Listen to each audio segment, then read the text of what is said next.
Uz pomoć ovih trikova fuksija će vam cvetati sve do prvih mrazeva. Ona je najlepša među jesenjim cvećem, jedna od jesenjih trajnica koja oduševljava svojim cvetanjem sve do mraza svakako je fuksija. Fuksija potiče sa Novog Zelanda kao i Južne i Srednje Amerike. To je višegodišnja cvetajuća biljka, iako se vrlo često uzgaja kao jednogodišnja biljka. Rast joj je, zavisno od vrste, žbunast, uspravan, poluviseći ili viseći, visine od 20 do 40 cm. Cvetovi su skupljeni u grozdast cvet jednostavnog ili složenog oblika. Boje cveta su raznolike, crvene, ružičaste, bele, plavo, ljubičaste, dvobojne. Razmnožava se pomoću semena, ali vrlo retko, dok se najlakše razmnožava leti pomoću reznica uzetih od bilo kojeg dela izdanka. Viseće vrste fuksije najčešće se sade u viseće posude samostalno ili u kombinaciji sa drugim jednogodišnjim cvetajućim biljkama. Najčešće se kombinuju sa vodenikama, bidensima i begonijama.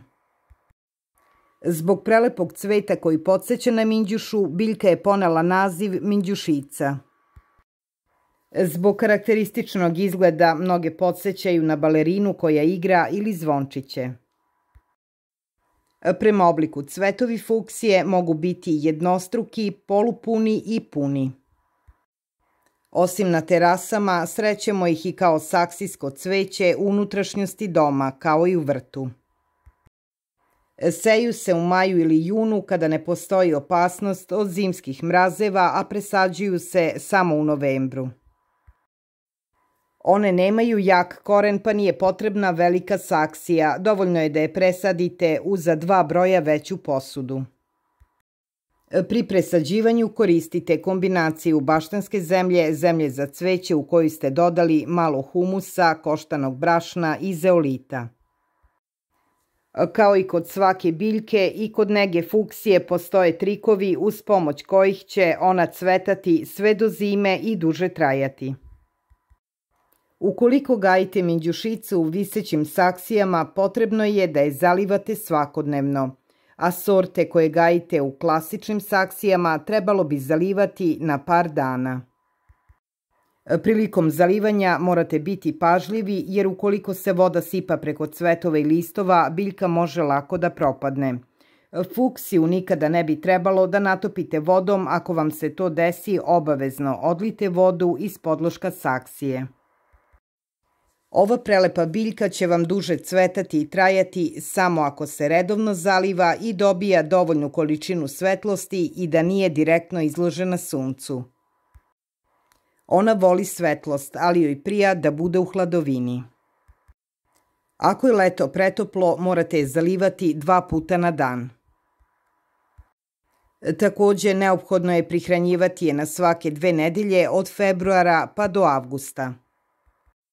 Zimi je poželjno čuvati je u prostoriji koja nije pretopla i zalivati je svake 3. nedelje. Obavezno je zalivajte cimetom i vodom i svake nedelje u saksije sipajte pomalo cimeta.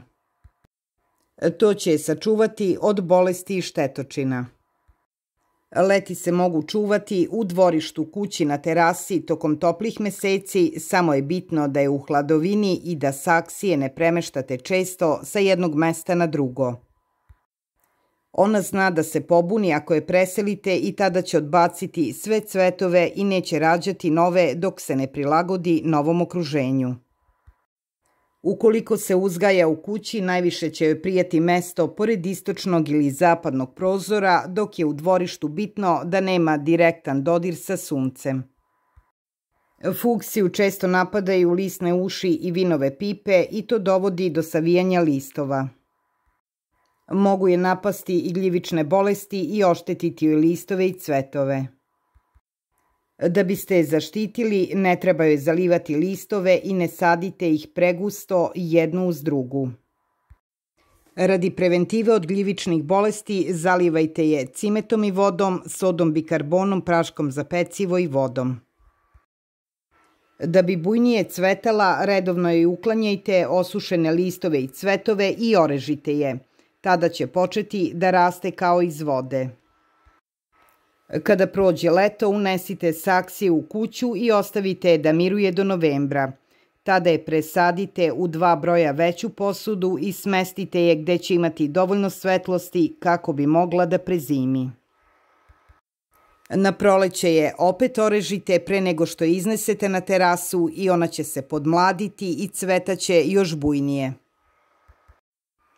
Ako vam je video bio zanimljiv i koristan, lajkujte ga, podelite ga, a moj kanal pratite, a mi se vidimo sutra na istom mestu sa nekom novom temom. Hvala vam na pažnji.